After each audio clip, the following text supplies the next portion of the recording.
I am very seriously considering keeping this look going for the whole review.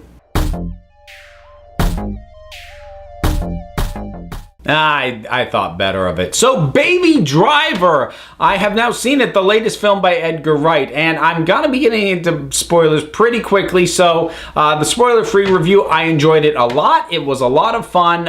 Edgar Wright movies always are. It's well made. It is energetic. It is a good time.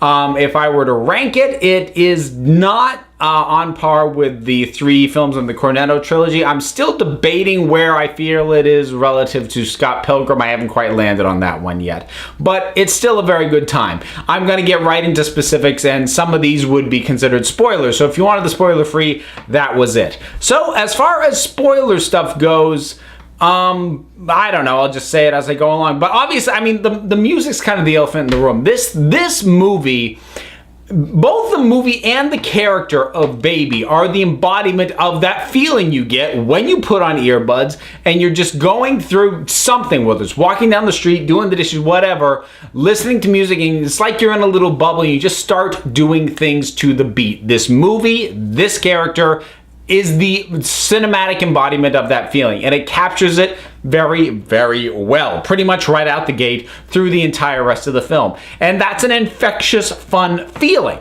The leader actor in this, Ansel Elgort, he has got a really great presence because he has to make you care about this character and bond with this character and like this character despite saying very little, often having sunglasses on so you can't really get a look at his eyes, and is almost in a constant level of some degree of distraction because he's always got his music going. So through all that, he still has to be likable and someone that you can relate to, and he does that.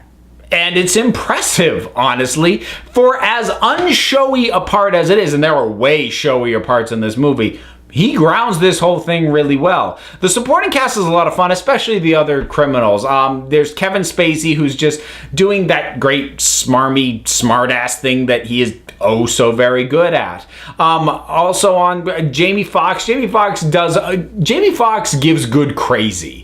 And I kind of wish he'd do it a little bit more often. But yeah, that's solid work from him.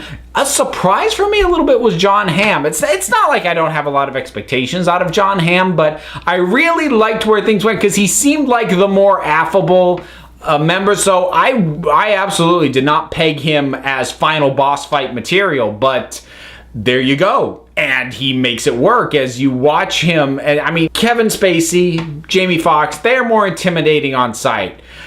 John Hamm becomes more intimidating as the thing goes along until it's actually quite satisfying that it ends with him at the end there. Lily James does fine. She and Ansel Elgort have really, or Ansel Elgort. I'm just gonna say Baby. I'm gonna butcher this guy's name otherwise if I haven't already. But Lily James playing the character of Deborah and Baby, they have great chemistry and they work well together, which is good because her role in the story is largely functional. Now, I have a tendency to rail against romantic subplots in movies because I feel the vast majority of the time they're not necessary and don't add anything. This time I do think it mattered that it was there because it's important that Baby is not just running away from his old life, but he's also running to something else, and she very much represents that. And like I said, they had good enough chemistry that it sold it. I think there was maybe a little bit too much time spent on it. Maybe not in total, but like there was a stretch after Baby is supposedly gotten out and he's done his last job, except we're only like 40 minutes into the movie, so we know it's not his last job. Yet this extended bit just kind of keeps going, and because you know he's gonna get dragged back into it, I was getting impatient for it to get there after a while. I think overall, and the tail end felt a little longer than it should have been as well. I think overall the movie's probably about 10 minutes longer than it needs to be.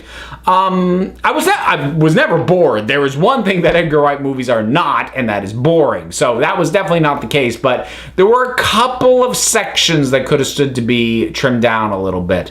The driving, since this is a driving and getaway movie, the driving's awesome. I mean, the stunts are great. There's a lot of good foot chases pieces as well. There's some decent gunfights, and then the music makes all these things more fun than they already are. I think the thing about this film ultimately for me, and the reason that even though it is quite good and well worth seeing if it's playing near you, but the reason it's sort of on the lower end for me for Edgar Wright films is I think because it's probably his least ambitious in terms of the broad strokes of the story concept and the themes being dealt with. However, it's also probably one of his most ambitious in terms of execution and nailing every specific beat that he was planning to have. So the groundwork and the foundational material, I think, is probably the least engaging he's worked with, but he does still spin some really great stuff out of it. So yeah, I guess that's pretty much where I land on this. Baby Driver is a real good time. Odds are it's probably still going to turn up in my top 10 of the year. I'm gonna confess to being slightly disappointed, but that's only because I hold Edgar Wright to a really high standard that he himself has set. So that's just relative. So if like Edgar Wright's one of your favorite directors of all times, maybe just go in expecting good work. You will get good work, but like I said, I don't think it's on par with the Cornetto Trilogy. But then again, very few things are. So yeah, you almost have to kind of put those in a box and leave them separate. But it's a good time. And as I said, if it is playing near you and you haven't seen it yet, give it a look. If you have seen it, what did you think about it? Whatever your thoughts are, drop something down in the comments. Let's talk about it. Don't forget to like, subscribe, check me out on Twitter at Council of Geeks. Give a listen to the Council of Geeks podcast available on iTunes and Stitcher. And until next time, this council is adjourned.